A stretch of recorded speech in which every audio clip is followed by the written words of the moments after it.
Let's work on another example. Let's say this is the center.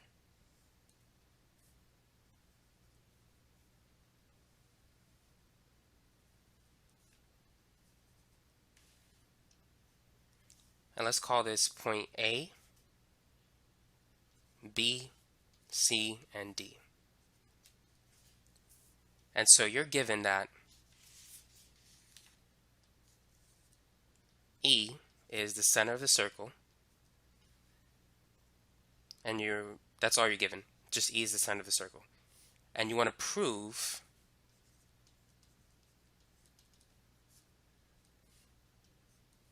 that segment AB is congruent to segment CD. So all you know is that E is the center of the circle. Prove that this segment is congruent to that segment. Alright, so let's begin. Let's start with our two-column proof.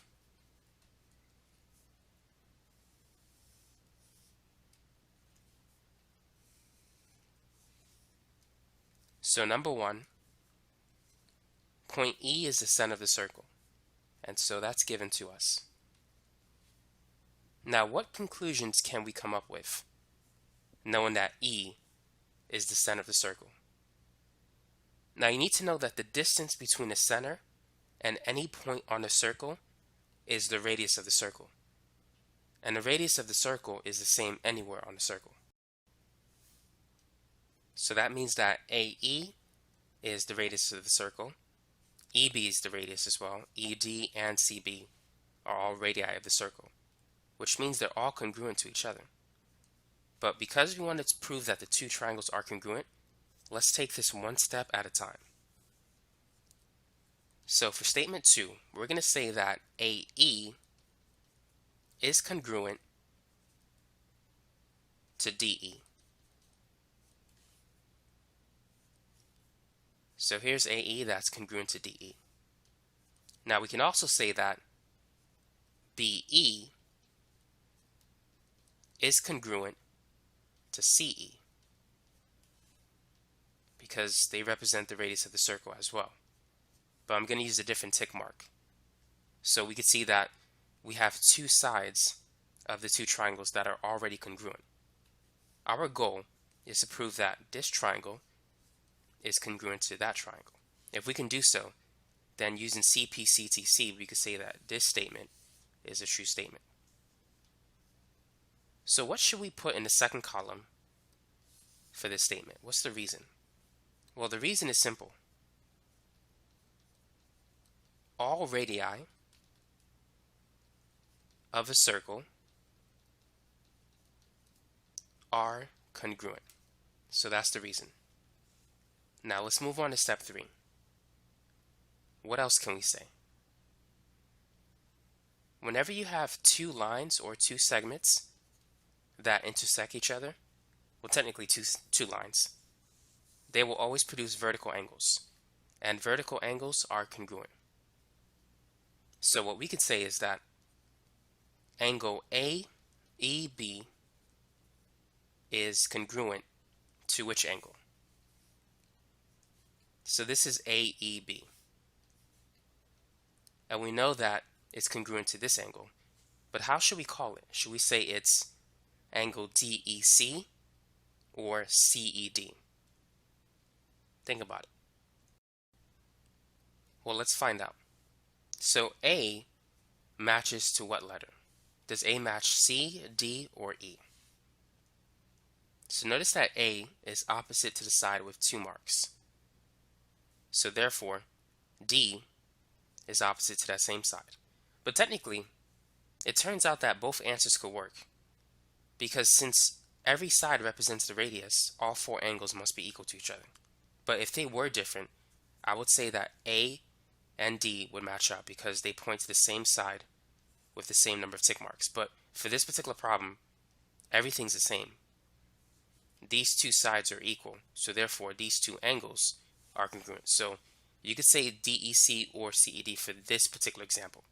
But for other examples, I would keep it safe and say that A matches with D if these two are different.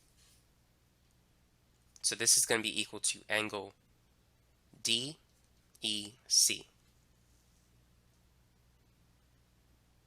Now, why can we say that? So as we mentioned before, the reason why they're congruent is because they're vertical angles.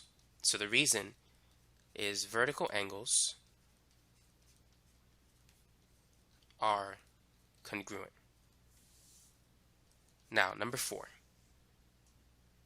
So now we can say that the two triangles are congruent. So triangle AEB. Oh, this is supposed to be a B, by the way. I don't know why I made that a D. So let's fix that.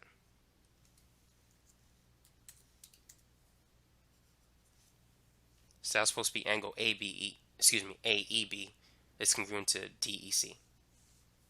So now triangle AEB is congruent to triangle DEC.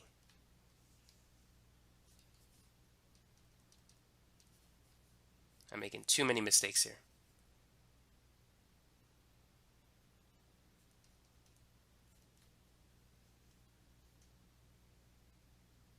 Now, what's the reason? What postulate can we use that to prove these two triangles? So we have a side, an angle, and a side. So it's SAS. Now, what statements did we use to prove that those two triangles are congruent? So for this side, we use statement 2, which state that AE is congruent to DE. So we got to go in order. Next, we have the angle.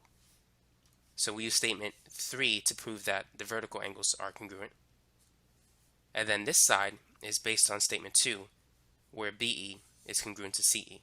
So it's going to be 2, 3, and then 2. So now that step 4 is finished, and that the two triangles have proven to be true, we can now move on to our last statement, which is the statement that we're trying to prove. And that is that AB is congruent to CD.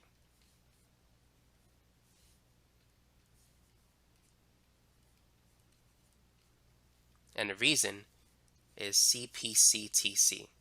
Corresponding parts of congruent triangles are congruent.